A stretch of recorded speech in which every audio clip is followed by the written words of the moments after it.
এই ভিডিওতে আমরা জানব বিএনএস সেকশন 121 ধারা 121।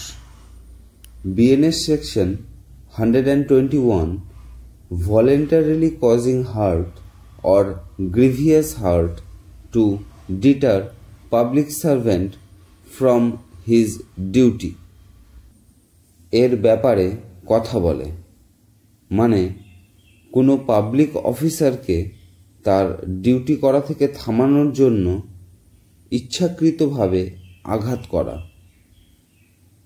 বিএনএস সেকশন 121 এর ক্লজ 1-এ বলা হয়েছে, যদি কোনো ব্যক্তি কোনো পাবলিক সার্ভেন্টকে তার ডিউটি করা থেকে ডিসচার্জ করে, যেমন ধরুন কোনো পুলিশ অফিসার ন্যাশনাল হাইওয়েতে জনবহুল এলাকায় ব্যারিকেড লাগিয়ে দিচ্ছে যাতে গাড়িগুলো ধীর গতিতে পাস হয় এবং কোনো দুর্ঘটনা না ঘটে।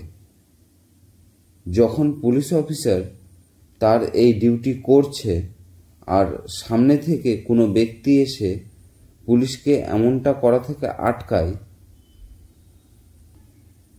এবং আটকাতে গিয়ে পুলিশ অফিসার চোট পায় ও পাবলিক সার্ভেন্টকে তার ডিউটি করা থেকে আটকায়, তখন এটি মানা হবে সেই ব্যক্তি বিএনএস সেকশন 121 এর অনুসারে ক্রাইম করেছে। এই পরিস্থিতিতে 5 বছর পর্যন্ত সাজা হতে পারে অথবা জরিমানাও হতে পারে বা দুটোই হতে পারে।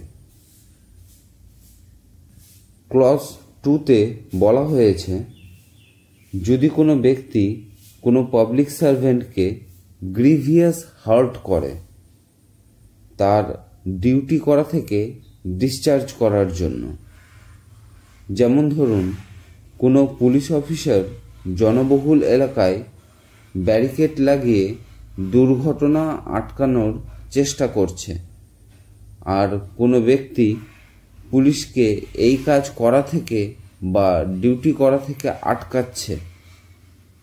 আটকাতে গিয়ে পুলিশ অফিসার গুরুতর আহত হয়, তখন এই পরিস্থিতিতে সেই ব্যক্তিকে মিনিমাম 1 বছরের সাজা হবে, যেটি 10 বছর পর্যন্ত এক্সটেন্ড করা হতে পারে এবং সাথে ফাইনও হতে পারে। এই ছিল বিএনএস সেকশন 121, যেখানে পাবলিক সার্ভেন্টকে তার ডিউটি না করতে দেওয়ার জন্য বা তাকে গুরুতর আহত করার জন্য লাগানো হয়। আশা করছি বুঝতে পেরেছেন। যদি কোনো কনফিউশন থাকে কমেন্টে জানাবেন। এই চ্যানেলে আমরা বিএনএস বা আইন সংক্রান্ত ভিডিওগুলো খুব সহজ ভাষায় জানব, যেটি আপনি খুব সহজেই বুঝতে পারবেন। তাই চ্যানেল অবশ্যই সাবস্ক্রাইব করে নেবেন। ধন্যবাদ।